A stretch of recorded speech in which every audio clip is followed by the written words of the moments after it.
course, another, just like last year, unprecedented season, 4 brand new divisions this year, 56 game schedule, playing only within the division. In these 4 realigned divisions, we have the East, the West, the Central, and which will really just be called the Canadian division, the 7 Canadian teams, the West division of Anaheim, Colorado, Arizona, LA, Minnesota, St. Louis, San Jose, Vegas, and the Central division of Carolina, Chicago, Columbus, Dallas, Detroit, Florida, Nashville, Tampa Bay. And what I would say is the toughest division of all of them, the East Division, Boston, Buffalo, New Jersey, New York, both New York teams, Pittsburgh, Philadelphia, Washington. Now, lots to look into at the beginning of this season as we get started in a couple days, but it's going to be tough in the beginning of the year to really predict anything because, of course, these players have never started a season around the new year like this, had very abbreviated training camp, training regimens, and of course these guys are very routine based. Pro athletes very routine based. The training regimens, everything is kind of a little bit out of whack. And of course, with the schedules this year, a lot of back-to-back in the same city or 2 games in 3 days in the same city, just trying to minimize travel. So a different schedule all the way around. And of course, every game is worth a lot more. So in a 56 game schedule, so they're going to need to get out right away and can't really afford to jump into like a 7 or 8 game hole off the bat. But this Wednesday, season starts with a few games. We got some good rivalry games. We got Pittsburgh going to Philly, Montreal going to Toronto, Chicago and Tampa. That's a rematch of the 2015 Stanley Cup. Canucks and Oilers, 2 of the better teams in the North Division. Canucks went farther than any other Canadian team last year in the playoffs, taking the Knights to Game 7. And the Oilers, of course, the best player in the world, Connor McDavid, and his line mate, I think the best passer in the world, Leon Draisaitl, who had the most points in the league last year. Also, Blues at Avalanche. The Blues won the Cup 2 years ago, of course, and they just made a massive signing over the summer. And the Avalanche, of course, who are one of the Cup favorites with Nathan McKinnon, Mikko Rantanen, Gabe Landeskog. That'll be a good one, too. And then just those games to start, and then everybody gets in either the 14th or the 15th, except for a few teams that have been affected by COVID. Of course, we knew this would have happened. We knew this was going to happen at some point. But the Dallas Stars won't return to practice until at least tomorrow.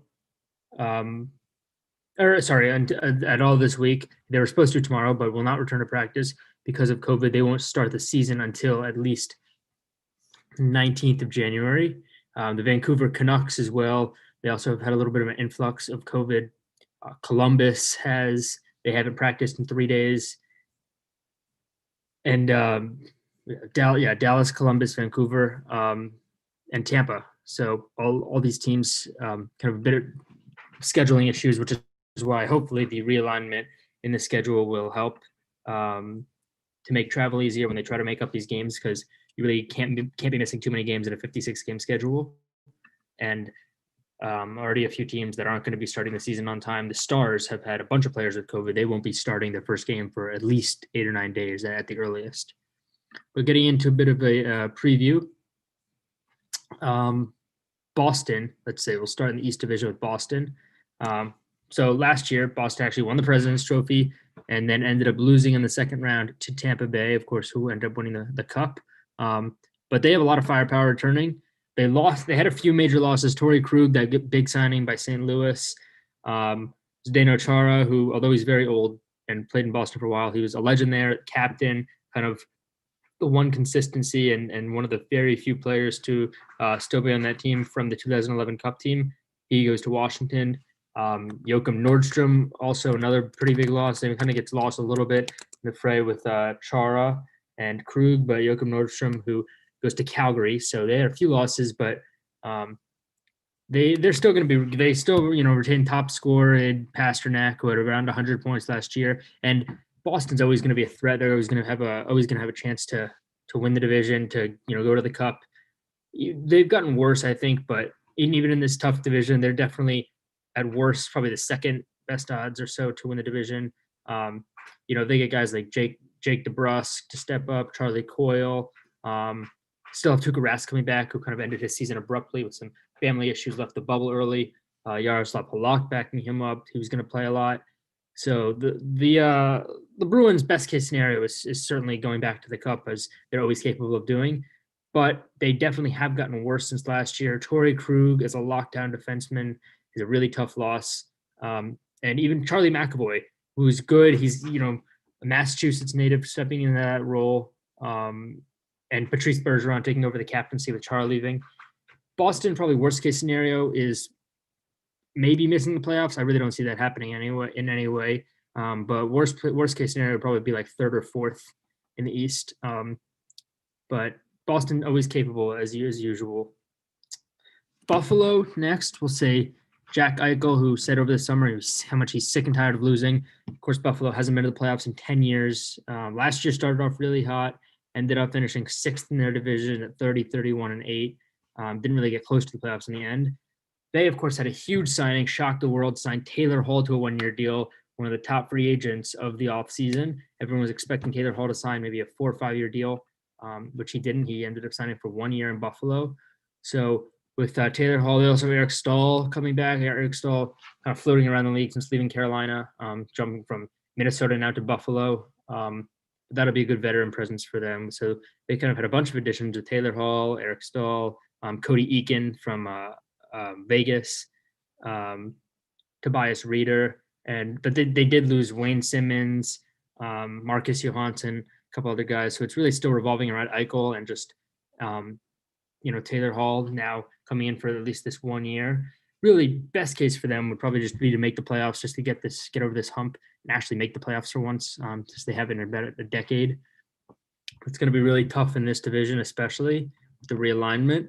But I think their best case is certainly probably finishing third or fourth in the division, which is possible, not likely. But Buffalo sports, the Bills got over the hump. Bills Mafia, they won a playoff game now, in the top couple favorites to make it to the Super Bowl. So maybe that can work for the Sabres as well, because really just getting to the playoffs would be a huge deal for them. So not really high expectations, but doesn't take a lot to meet the expectations in Buffalo and to succeed just to make the playoffs. Of course, on the other end of the spectrum, it is very possible that they completely miss the playoffs and once again maybe start off hot a little bit in first place in 2 weeks and then lose 12 or 15 or something, because that seems to happen to the Sabres every year. Another one of the few teams that I think will very likely be worse than them is going to be New Jersey. New Jersey hasn't made the playoffs in a couple of years.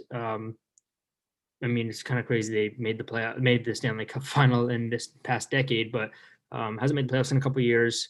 But they were able to make a few signings. Sami Vatanen, Ryan Murray, got Lindy Ruff as their head coach. But it's going to be really tough for them in a division like this. The thing with New Jersey is they're always going to be surrounded by the New York teams. The Islanders now finally getting good. The Islanders having been good the last couple of years. The Rangers just getting good in the last couple of years and getting Lafreniere. So it's tough for the Devils. They're always surrounded by them. Philadelphia, Pittsburgh, Washington. It's really never easy for them. Really, the best case scenario for them would probably be barely making the playoffs, but I think it's really unlikely. Worst case, they could absolutely finish as the worst team in the league. It's very possible. Moving on to the first New York team, the Islanders. They didn't make very many additions, but they did lose Johnny Boychuk to retirement. He had that eye injury. Also lost Devon Tays, who went to the Avalanche, and also Thomas Greiss in net.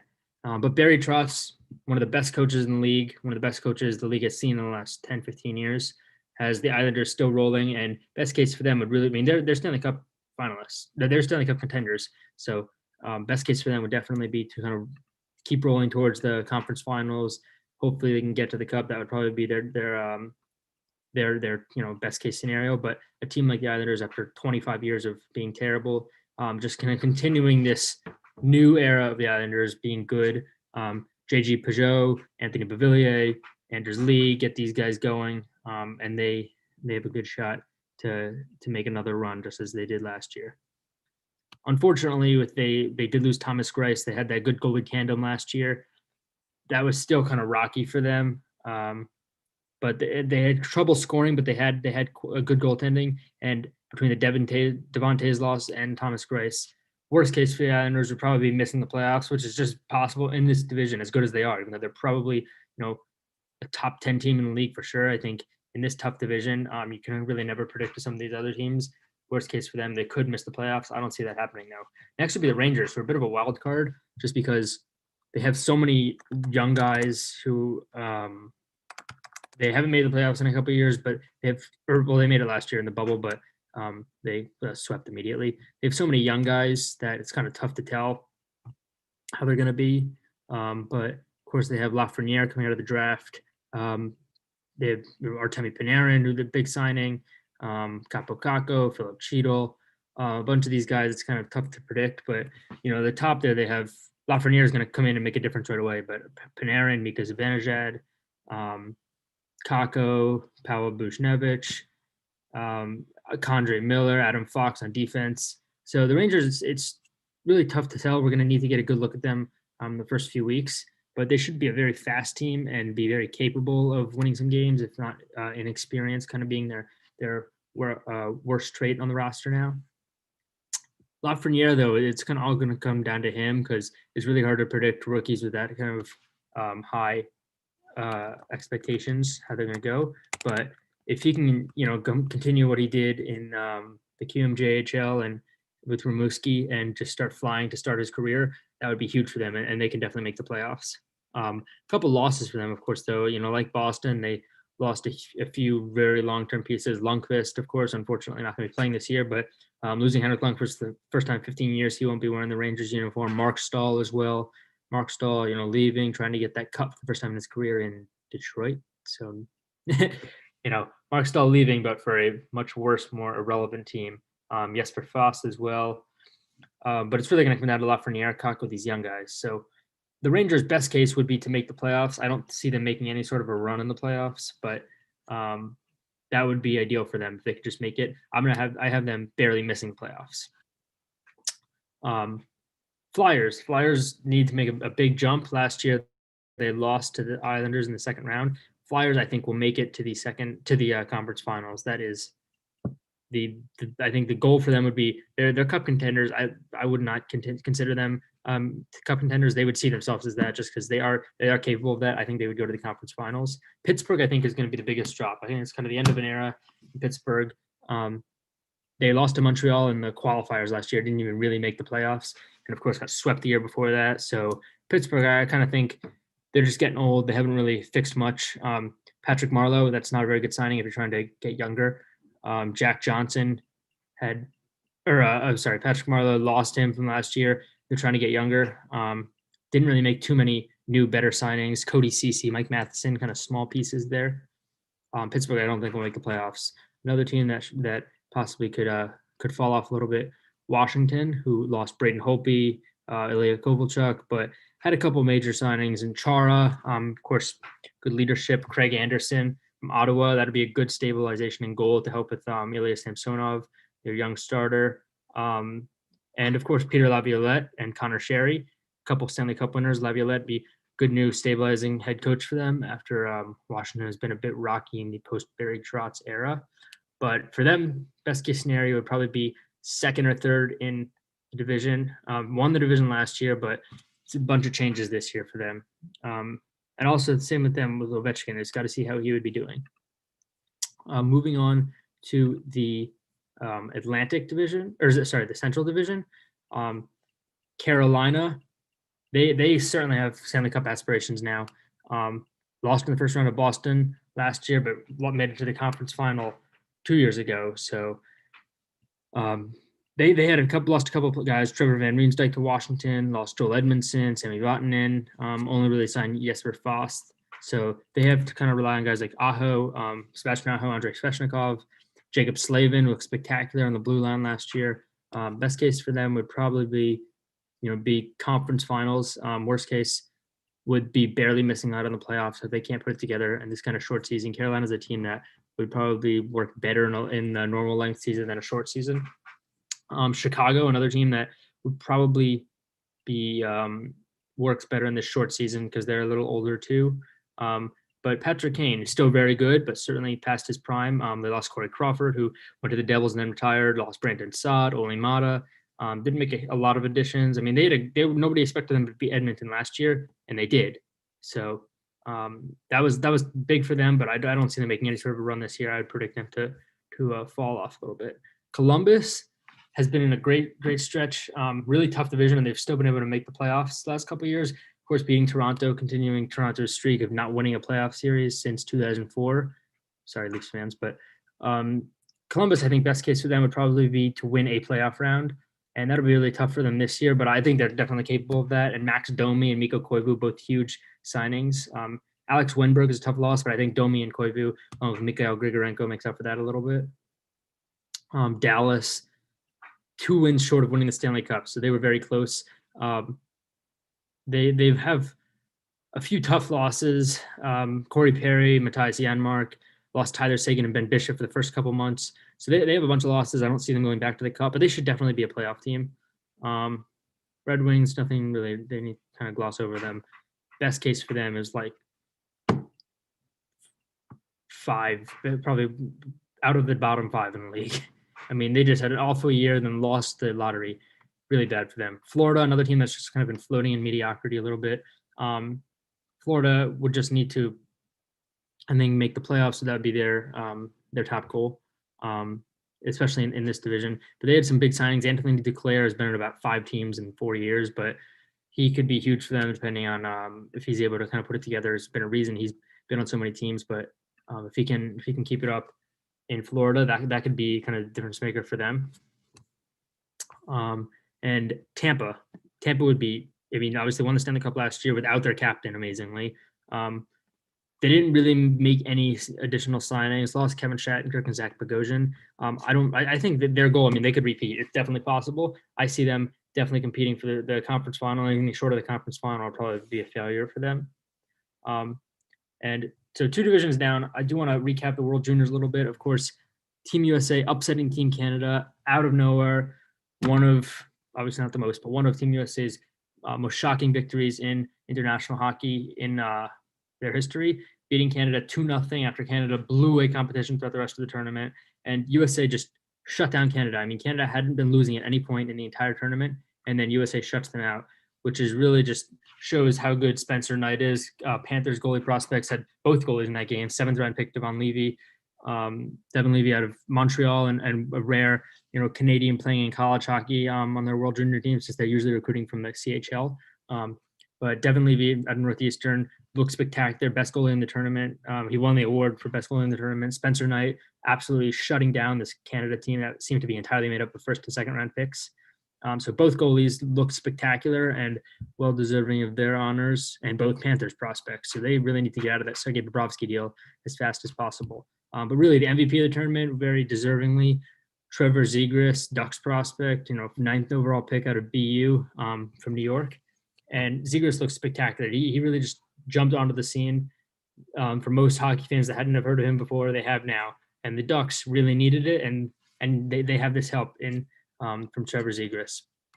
But for a lot of Canadians who may be kind of bitter about how this turned out, because clearly Canada was a really good team, USA hockey has just improved so much over the last 10 years or so, just because hockey in the U.S. has gotten more popular in different areas. I mean, it used to be these USA hockey rosters were pretty much entirely Massachusetts, Michigan, Minnesota, and really just New England and a couple Midwest states. I mean, you look at this U.S. roster this year, obviously had a few guys from Minnesota, but they also had a few guys from California, Southern California.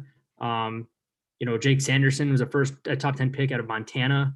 A couple guys from the rest of from New England, 5 guys from California, a couple New York. I mean, the best players from New York. In Trevor Zegras, Cole Caulfield from Wisconsin, like John Farinacci from outside Philly, like Arthur Kaliev, another huge guy from Staten Island, and Alex Turcotte, another top player, Kings prospect from Chicago. They're just being able to get players from all over the country now has been huge for USA hockey. So that's showed how much they've improved. Won a couple gold medals the last few years. Really since John Carlson's overtime winner against Canada in the 2010 gold medal game, USA hockey has just burst on the scene, and I mean, Canada's nothing against Canada. Canada's still a hockey powerhouse, but they are not this, 70s Soviet team that some people think they are. Canada and the US, as well as usually Russia, not this year, the World Juniors, but usually Canada, Russia, US, Finland, or Sweden, like somewhere some of those are going to be the best teams. And really, it's kind of a Canada US back and forth now. Cam York, the captain of Team USA too, out of Michigan, Flyers property. I mean, he's from Anaheim as well. They had a bunch of Southern California guys, which is a great influx that Utah keep booming there, just for the sport in general. So huge win by USA Hockey. Awesome to get that done. But also need to shout out from Canada a couple guys. Devin Levy, of course, he was awesome, and he's very much made a showing of the Panthers making a battle between him and Spencer Knight to be their starter pretty soon. Also, Dylan Cousins for Canada, also spectacular, finishing second in points just behind Trevor Zegras. Of course, Dylan Cousins, I mean, speaking about guys from unusual places in the U.S., you don't have many unusual hockey places in Canada, but Dylan Cousins out of the Yukon from Whitehorse, I mean, that's, surprising, and he was spectacular for them. So this World Juniors, as usual, showing a lot of the NHL's future and some guys that we can definitely expect to see in a couple of years, if not this year. Tim Stoitzl winning best forward in the tournament. I mean, Canada, of course, beat Germany 16-2. Germany's very shorthanded because of COVID, but Stoitzl, he can't help that he was on, a team that didn't have nearly as much talent as any of those top teams. But he was great too. So Tim Stoitzl will be he'll be awesome for Ottawa. This year is the number 3 pick. And just jumping over to the North Division, the Canadian Division, real quick. Vancouver, I think, is the most underrated team in this division. They went the farthest of any team last year, and they have a really good chance to keep it going. I mean, with this Thatcher Demko, Braden Holtby combo. Of course, they have some COVID issues now, which, if you lose a bunch of guys to COVID early and you miss 10 games or so, that could be the end of your season. So it's so hard to predict. But I think Edmonton and Vancouver are the most underrated teams in this division. Winnipeg probably won't do well. Same with Montreal. But Toronto and Calgary, I think, they're kind of the two toss-ups. Toronto, you just never know with this team. They're good, lots of talent on the roster, but it's tough to tell where Toronto is going to stay. I think it's going to come down to a kind of a 3-way battle between Toronto, Edmonton, Vancouver. I have it going Vancouver, Toronto, Edmonton, and then Montreal, Winnipeg, and Ottawa in the bottom 3, and then Calgary fitting in there. So I think the 3 playoff teams that would come out of this division would end up being Vancouver, Toronto, Edmonton, or Calgary. I'll say Edmonton of these 3. Which leaves us with the last division to look at, the West. Of course, the West having the 3 California teams that didn't make playoffs last year. So nearly half this division didn't even make the playoffs. Colorado, I think this is going to be a division that is very improved from last year, but it's going to come down to a kind of a 3-way race, I think, between Colorado, St. Louis, and Vegas.